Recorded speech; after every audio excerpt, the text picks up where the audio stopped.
Hi, everyone, and welcome to all of you who are able to join us. My name is Kelelaye Emiru. I serve as Vice President for Center for Professional Strategic Alliances here at the National Minority Quality Forum. I'm super excited to have this conversation.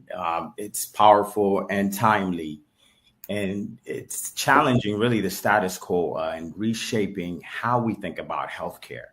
We've titled it When Payment Systems Violate Natural Laws of Life, aligning ESRD policies with biology to ensure optimal kidney care.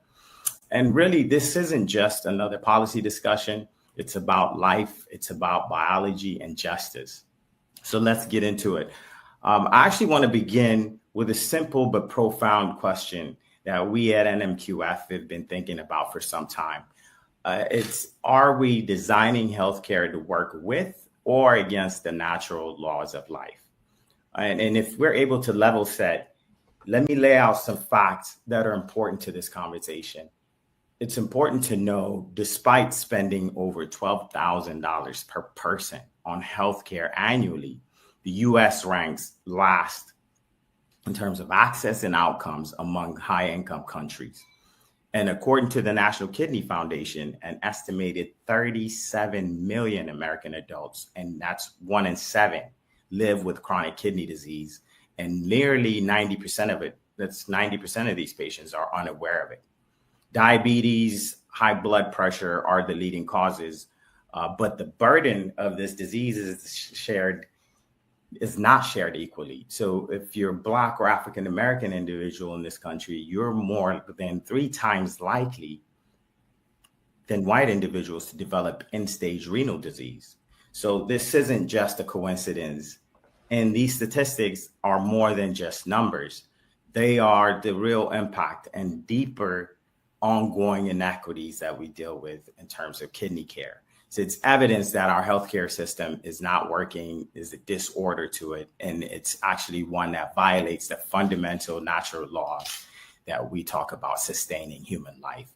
So today's discussion will explore how these natural laws inform the physical laws framework and how that can help us reimagine healthcare, redesign the payment policies and payment systems like the Medicare ESRD bundle to better serve patients, especially in high-risk Black, Hispanic communities that are disproportionately blunting the impact of chronic diseases. So we have 3 phenomenal guests with us, all of whom are co-authors of this powerful ESRD blog article that's actually now live on Health Affairs. One that's a national leader in helping us reimagine the future of healthcare, and the other 2 are frontline nephrologists delivering exceptional care and bringing real-world patient perspectives that we need in this conversation. So please read this Health Affairs article. You can find the link below. We'd love for all of you to engage, comment, and participate and be part of this discussion. So without further ado, let me introduce my guest. We have with us Dr. Gary Puckrein, who's president and CEO of the National Minority Quality Forum, and really the architect behind the physical laws framework. We've got Dr. Janice Desir, a practicing community nephrologist, physician advisor, and manager of peer-to-peer services, and co-chair of our Nephrologists for Equitable Kidney Care. We also have with us Dr. Frida Fisher, who is a quadruple certified physician in nephrology, internal medicine, pediatrics, and who's also a social media influencer. So Dr. Puckrein, let's dive right in with an understanding of just what is the physical laws framework and why is it essential for reimagining healthcare delivery here in the U.S.? Well, Kayla, thank you so much, and I'm pleased to be on the panel with these noted nephrologists. The physical laws framework. So in 1943, one of the founders of quantum mechanics, Edwin Schrodinger, gave a public lecture called and turned into a small publication called What is Life? And at the time, he was trying to understand how hereditary material was being passed from one generation to another. And he thought it had something to do with physics and chemistry. And he that lecture led to Crick and Watson focusing in on DNA, and led to that discovery, and then later on molecular biology. So he set the stage. One of the things he said in that lecture is that life is bound by certain physical laws. The way in which atoms bond, the way in which cells work, the way in which molecules work. And his understanding was that that was the difference between a living object and an inanimate object. And much of contemporary science, systems biology, thermodynamics, complex systems, all of those are built around those physical laws and how they operate. But in the world of healthcare policy and financing, we don't use those physical laws. It is as if policymakers, payers believe that they can put policies and financing models together that stand outside of those physical laws. The consequence of it is, yes, they can do it. We have free will and we can do that. But when you do it, you're necessarily going to create poor outcomes because those physical laws are immutable. You can't change them. You can't. You can learn from them. You can figure out how to improve life from them, but you can't ignore them. And in fact, I would argue that as we get a deeper understanding of those physical laws, we acquire more and more freedoms. And so our future is really bound to those physical laws. And so in this health affairs series, there are 15 different blogs that we'll be doing over the next several months. This one is on the ESRD bundle. And we think that what we're beginning to raise the question is, if your healthcare policy and financing are not following those physical laws, what are the consequences to the patients that you're treating? And our argument is that you cannot deliver quality care outside of those physical laws. Wow, thank you, Dr. Puckrein. That was an excellent foundation of understanding a physical laws framework. I know it's a complex issue, but how does the physical laws framework help us diagnose when there is a breakdown systemically and failures? And can this be measured in terms of the biological disorder that we see manifest, especially in historically under-resourced and underserved communities? Well, the science is allowing us to do incredible things. So my doctorate is actually in history. I studied classical medicine, Hippocrates and Aristotle and Galen and bloodletting and leeches. We're far removed from that. We are at a place now where we've opened up the book of life back to Schrodinger in terms of understanding some of the genomics that make our life work. We also are having a deeper understanding of the processes that make life possible. One of the challenges that we have with the ESRD program, which is government finance, it started back in the 1980s when dialysis became available. Government came in because people couldn't afford to be on dialysis. But it's hurt innovation. Renal replacement therapies are not where they should be. And so it's not just the ESRD bundle that's the problem.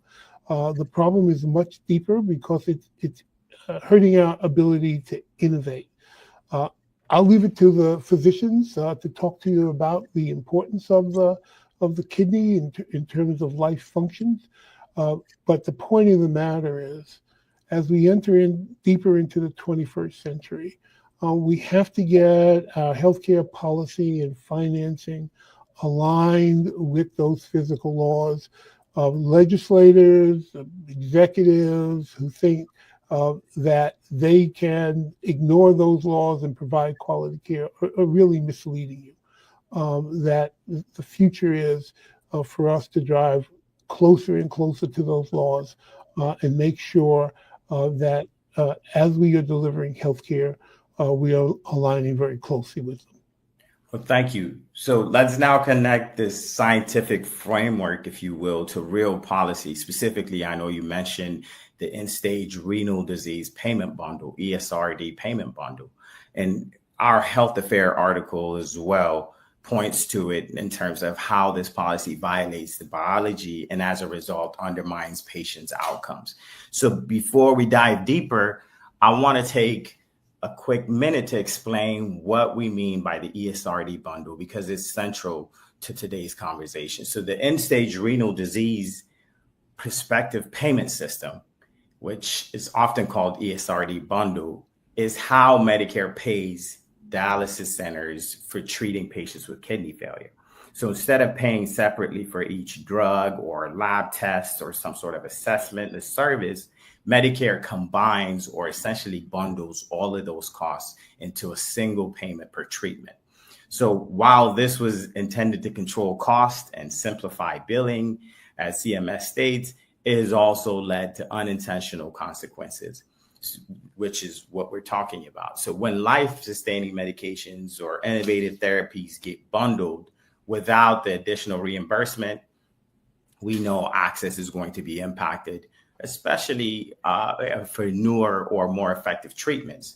And as we'll discuss today, when payment system ignores the reality and the biology, it can disrupt balances for patients' survival. So this is why understanding of the bundle is important, but it's not just about economics. It's about whether patients can get what their bodies need and follow the natural order in this case.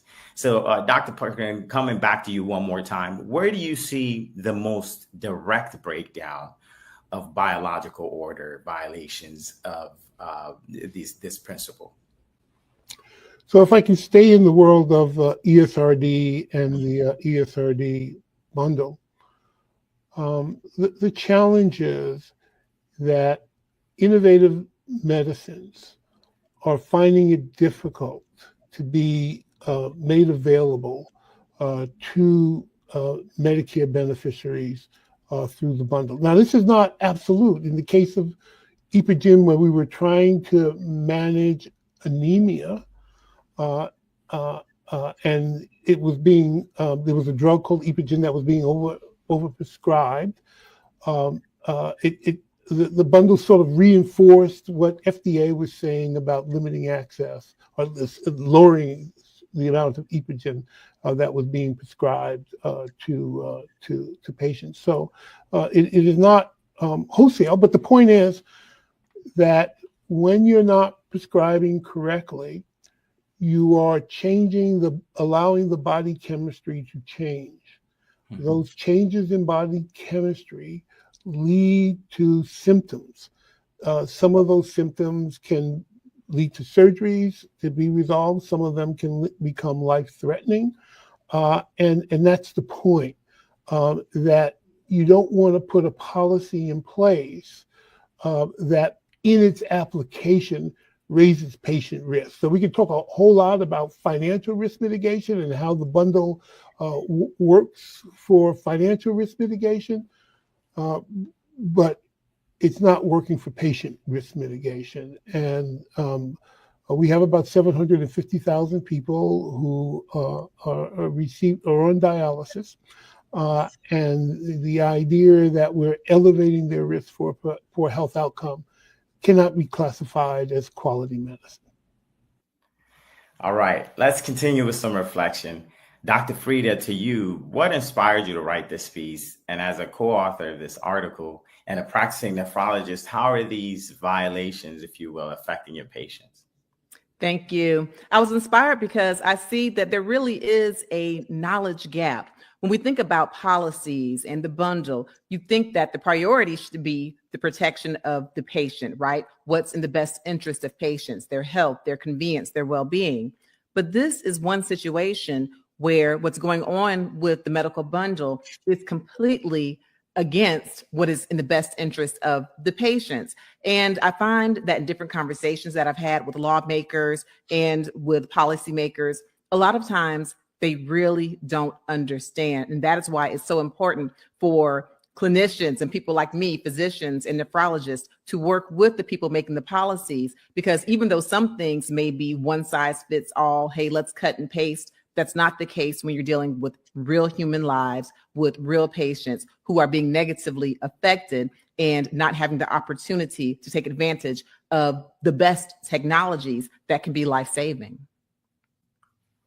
Thank you, Dr. Farida. You've also shared so powerfully on various platforms and in this article as well, how policy, when it's misaligned, shows up in patients, whether it's in dialysis clinics or with your patients juggling multiple comorbidities that they have, whether it's access challenges and others. Can you share some example of that disruption and what this means in terms of true biological alignment, what it would look like if true biological alignment was to be followed instead? Yes. So in dealing with patients, first off, all patients don't look the same and all patients are not equally affected. So specifically Black patients, patients of color, minoritized patients are the ones who are more affected. So when you think about patients on dialysis, even though Black people make up only about 13% of the population, we make up 35% of the people on dialysis. And when it comes to phosphorus, we know that over 70% of our dialysis patients have issues with phosphorus, and they really do need effective ways to lower the phosphorus. The other issue is access, right? Access to foods. Even though we counsel our patients to take in low amounts of phosphorus, the reality is that if you are on a fixed income, or if you live in a food desert, if you simply don't have access to all of the fresh foods, then oftentimes you're eating processed foods which have phosphorus. And so if you're one of these patients who is in a minoritized group, if you have a lower socioeconomic status, then it is so important that you have the proper access to the best of the best when it comes to phosphate lowering therapies. Now, when you're talking about medications that are in the bundle or medications that are only given when a patient is in dialysis, that completely goes against the biology of phosphorus, because our patients, our dialysis patients, are taking in the phosphorus when they're home, when they're eating. Patients aren't even allowed to eat on the machine. And so it just really is counterintuitive. It doesn't make sense. And even with some of the old phosphate lowering therapies, a lot of them required patients to take 5 and 6 pills at every meal and carry the pills in their pockets and do all of these things. Now, finally, we have access or the possibility of having a simpler way to lower phosphorus. And we know it's been proven in trials that it's very effective. Yet, with the way these things are set up in the bundle, patients don't have access. So bottom line, what's happening is not only is the bundle going against the biology and the natural order of things, but it's disproportionately affecting the patients who need it the most. It's actually doing harm to our patients, which of course is not what should be happening. Thank you, Dr. Farida. So you've clearly outlined how this biology, when it's ignored, in this case, the ESRD payment bundle impacts patients. In terms of the denial of access to some of these innovative therapies or exposure, in this case for phosphate lowering therapies, how does that prevent restoring biological order for some of your patients? And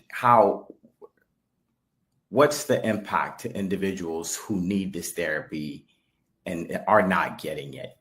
Oh gosh, the impact is huge. I'm sitting there watching my patients who have tried all kinds of different phosphate lowering therapies in the past, and some of the therapies just aren't effective. Some of the therapies have debilitating side effects. Some of the therapies just require so much of an inconvenience in having to carry so many pills around that patients being compliant just really is not realistic. And so I'm sitting here trying all of the old medicines that have failed patients in the past. And even though I know that there's new technology that will help my patients to do better as far as having a low and healthy level of phosphorus, I'm having to sit there and still give them a lot of the same old medicines instead of moving forward with the times and taking advantage of the new. So this is what I'm seeing.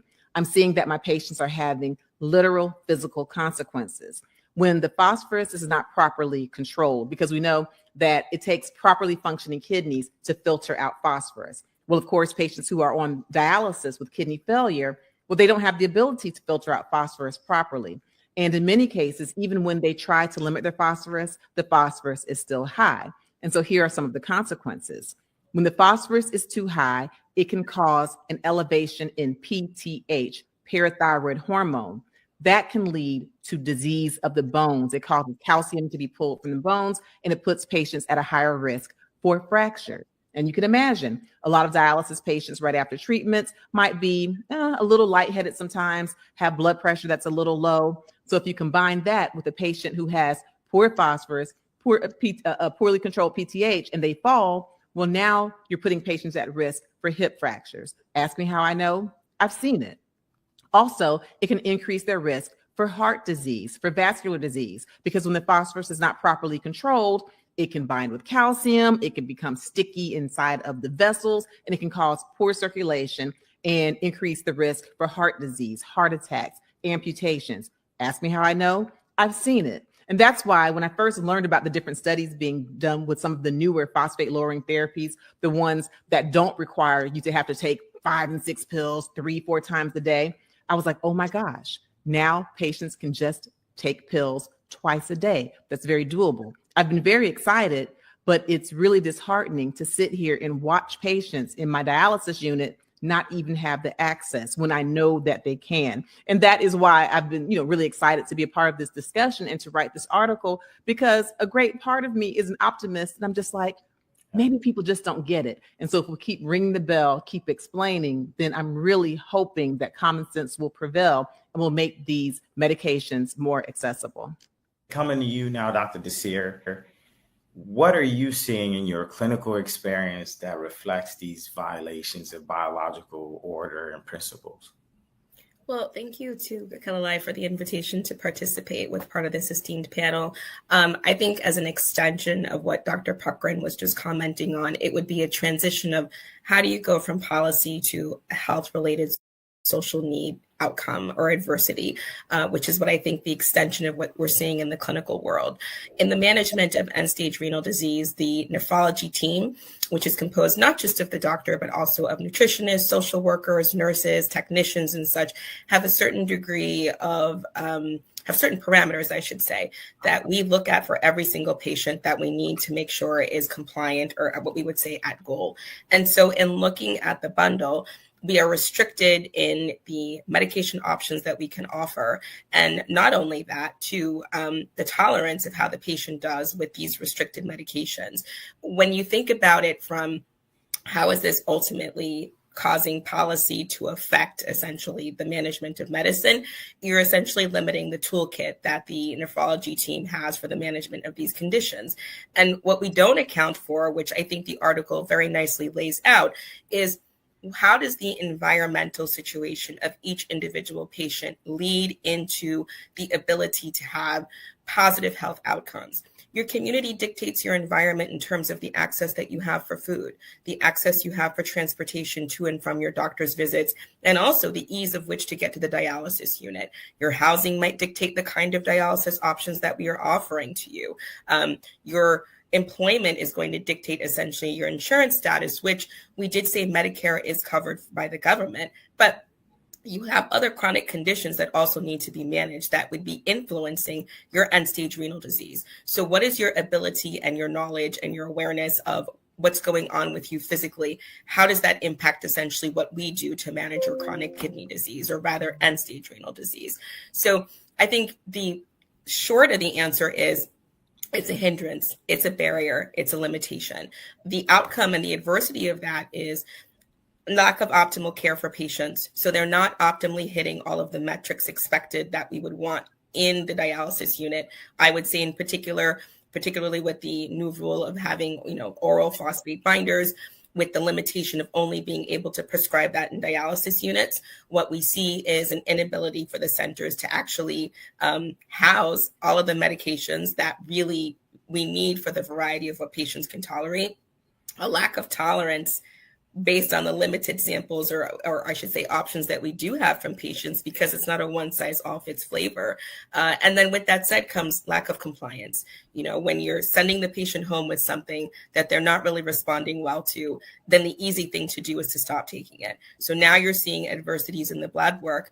And what I've also personally just noticed myself is an increased number of complications related to mineral bone disease now occurring more in the hospital, because it was better managed when we had a little bit more control over what we were prescribing to patients. Now what I'm seeing is more people coming in with conditions called calciphylaxis, which is a skin condition as a consequence of imbalance of calcium and phosphorus, but it's really, really traced back to lack of compliance or tolerance of the binder that they're taking.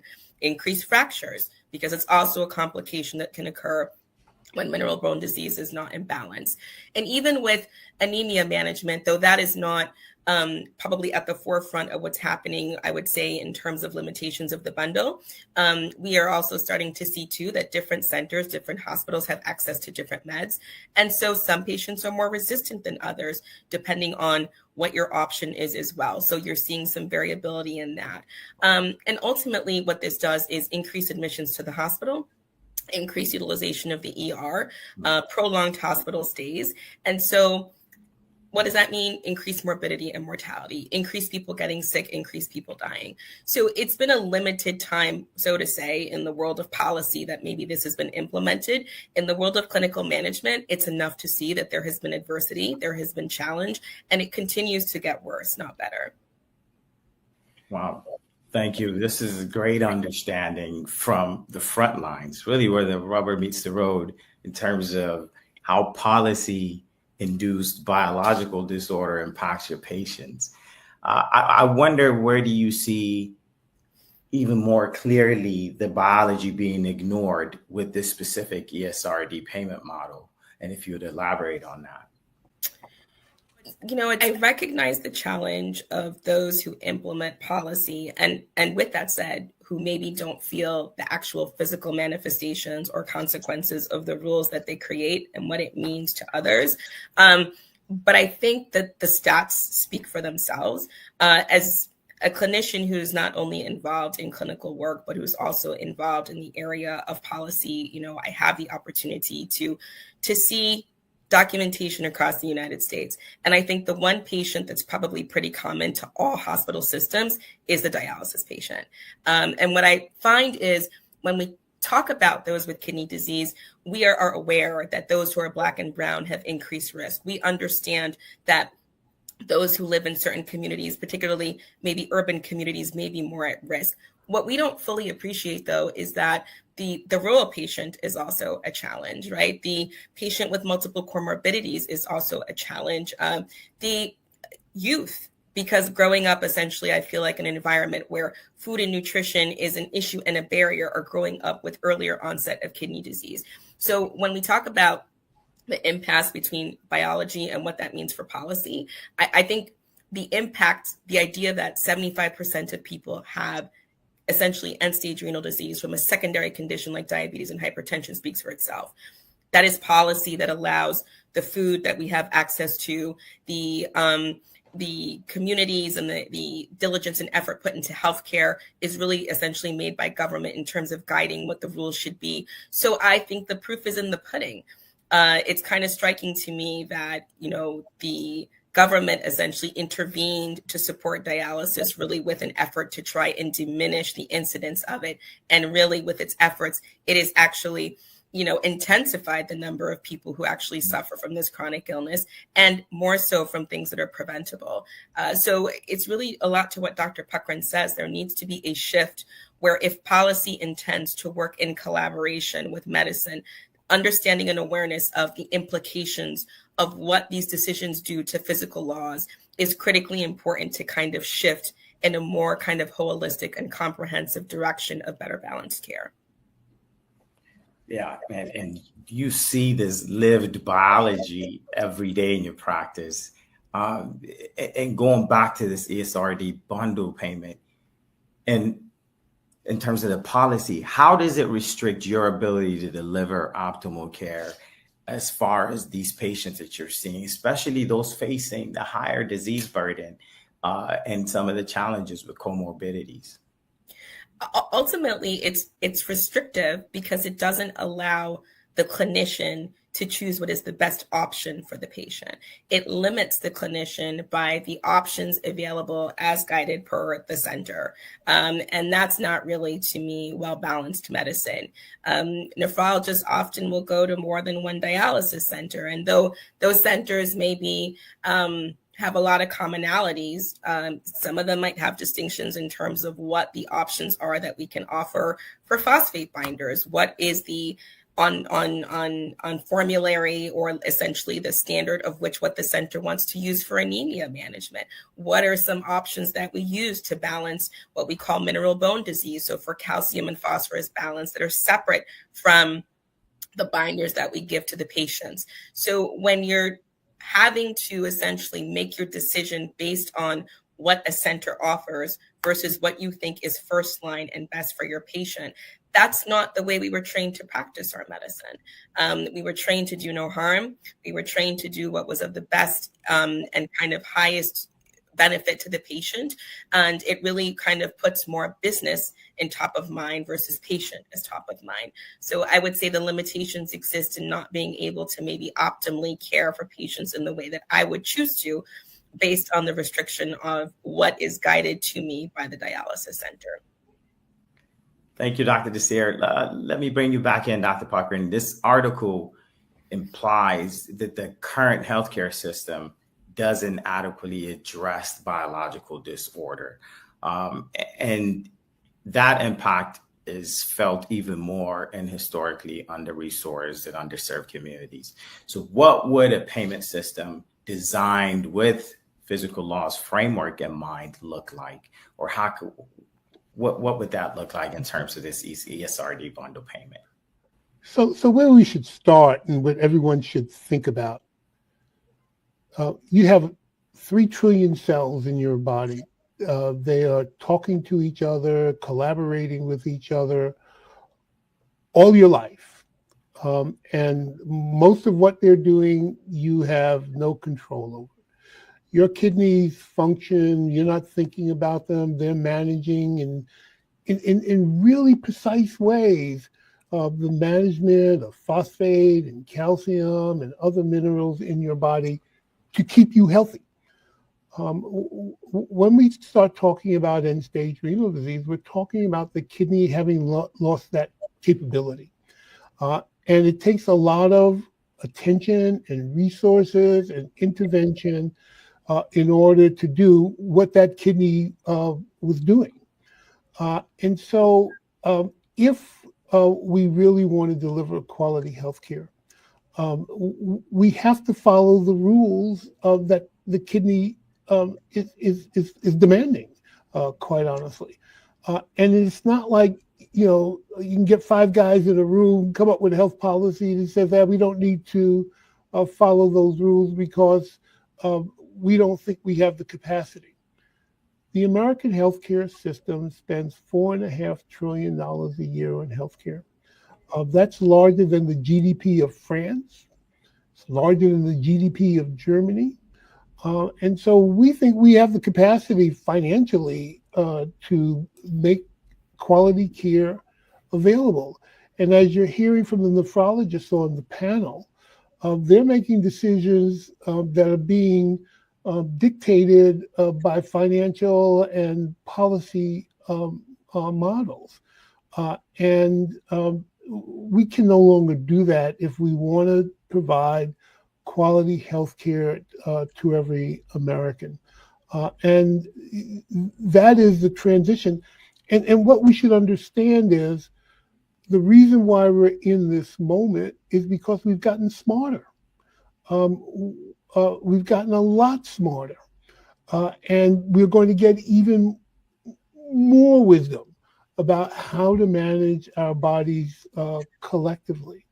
There are going to be wearables and AI and a whole lot of stuff coming down the pipe.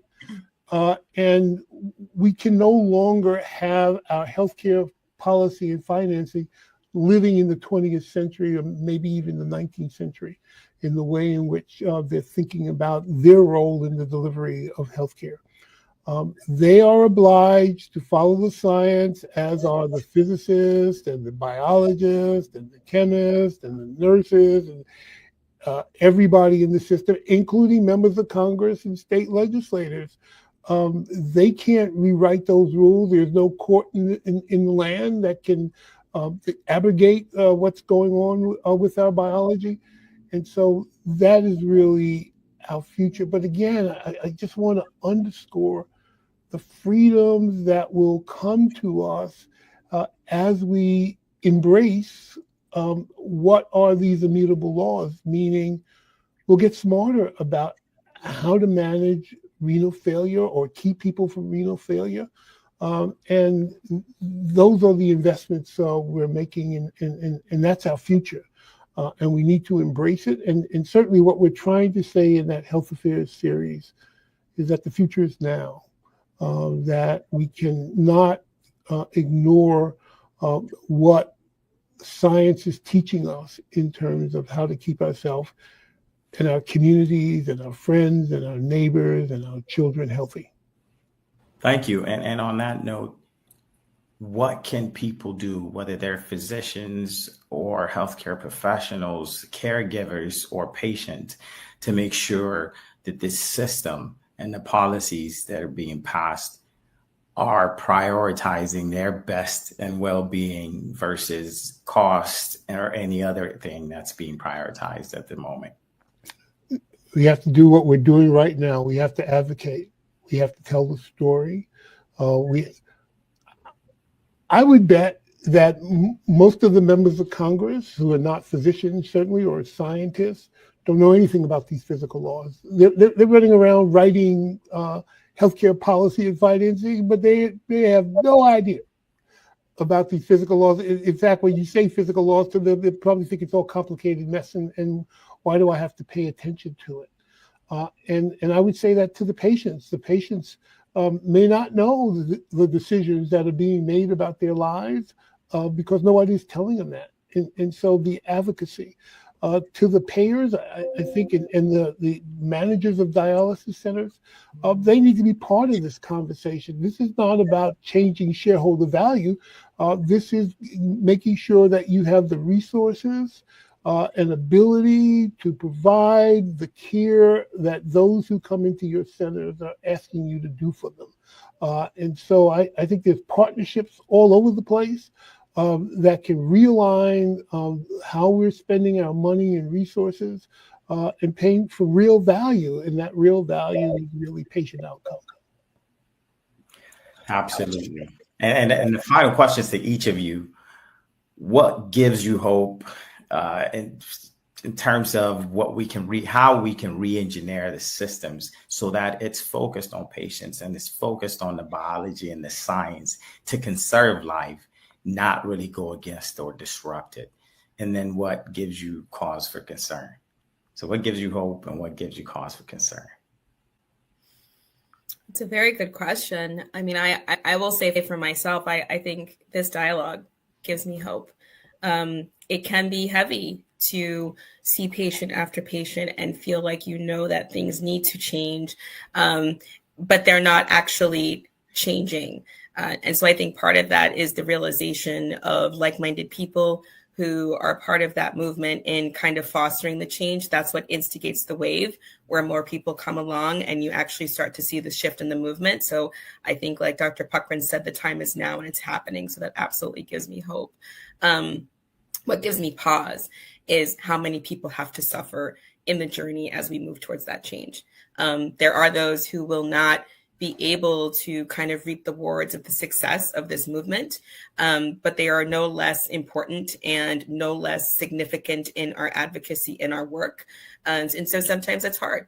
There are definitely patients in my mind that I think of to this day who, had it been a different circumstance, there would have been more sustainability of life. But it's also what drives the passion of this work, to say that that experience informs me and the space in being here with all of you to advocate for that needed change. Obviously, what gives me tremendous hope are physicians like Dr. Desir and Dr. Fisher, who know a lot more about the kidney than Gary Puckrein would ever know.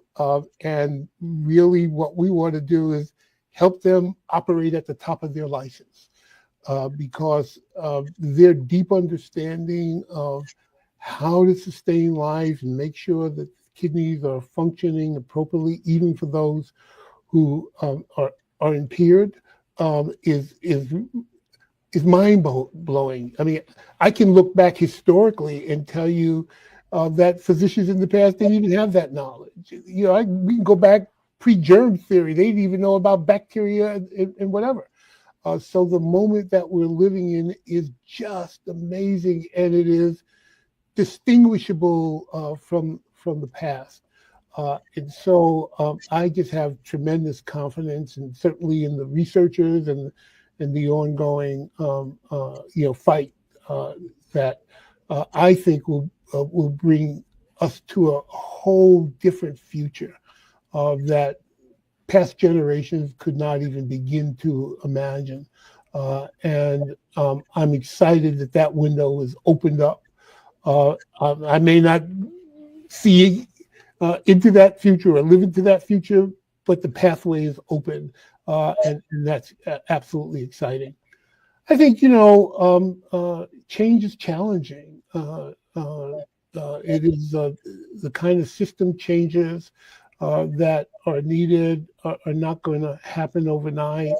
And there will be lots of those who want to maintain the status quo for a whole host of reasons, and we have to persuade them that letting go and helping us reimagine what that future is will bring the most be most gratifying for them.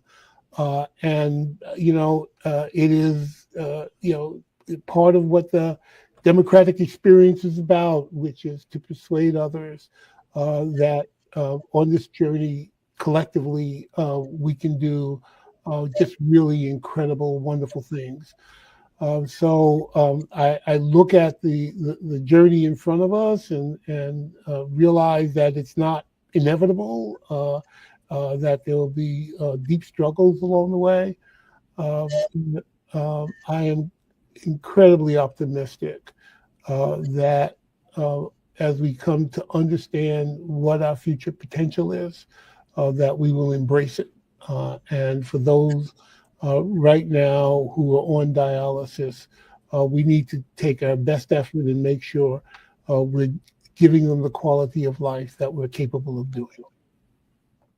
I'll tell you, with a lot of things that are going on, even beyond the phosphate lowering therapies in the bundle, my optimism has been tested. I'll tell you the truth, but I just have to believe that the nature of all mankind is good. And I have to believe that if we keep presenting the data as we've done, and we're showing that certain policies are causing harm in communities that are already underserved, I just hope that the conscious of people that will weigh in. And when we see that the benefits of how we're preventing, the benefits of how we are presenting ways to give patients access to medications, we're only helping patients, we're not causing any harm. And so I just have to be an optimist, or else, things will be real, grim to think that people, policymakers, lawmakers, I just can't believe that they would intentionally put policies in place to harm the least of us. And if that's the case, I'm going to find out, because I'm going to keep ringing the bell. I'm going to keep shouting from the mountaintop with other people who, share the same beliefs, that we are here for the benefits of our patients. And it is our duty to help the least of those with the least access, to make sure that they're not being underserved any further than they already are. That's powerful.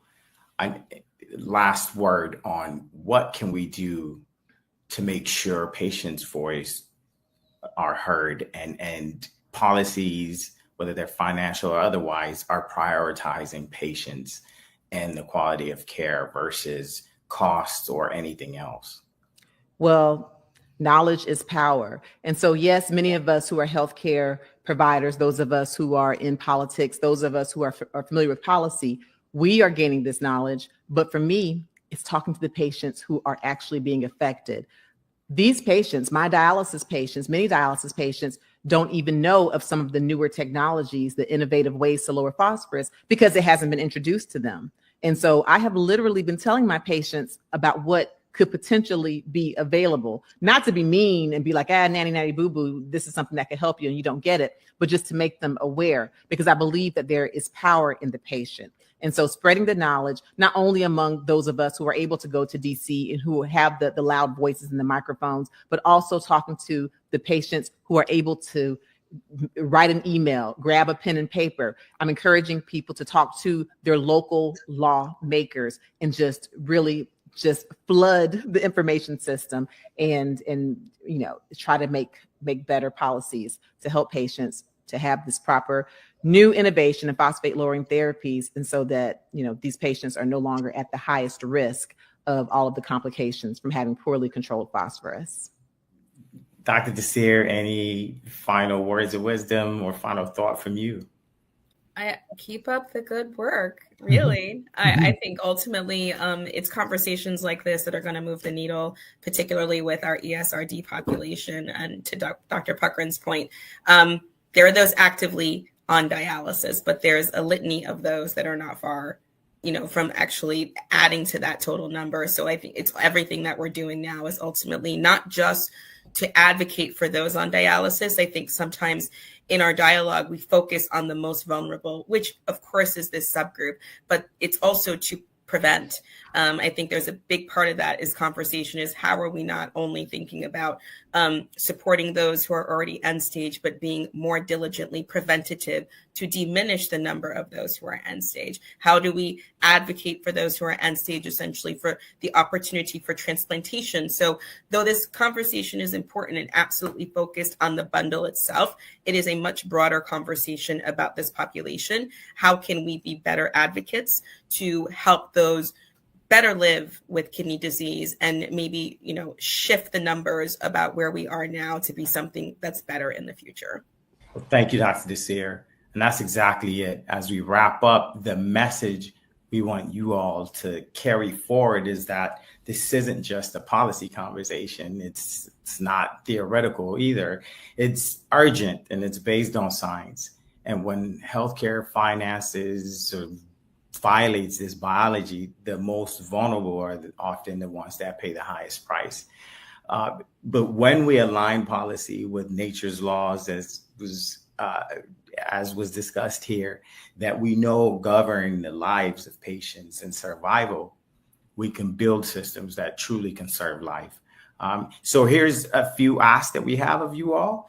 How can you take action? You could, first of all, read the Health Affairs article I pulled up and shared with you all earlier. It's also going to be in the comment section. You can find the link below. We want you all to engage, comment, challenge us, participate in this discussion, be part of it. We also, if you'd like to learn more, there's a website, conservelife.org. So that's conservelife.org, where you can learn more. We also have designed a voter voice tool, a way for you to send a message directly to policymakers urging CMS to reform the ESRD bundle and align payments with biology, as we talked about here. So thank you again for being a part of this important and enlightened discussion. Thank you to my guests, and we look forward to continuing to work together. Thank you.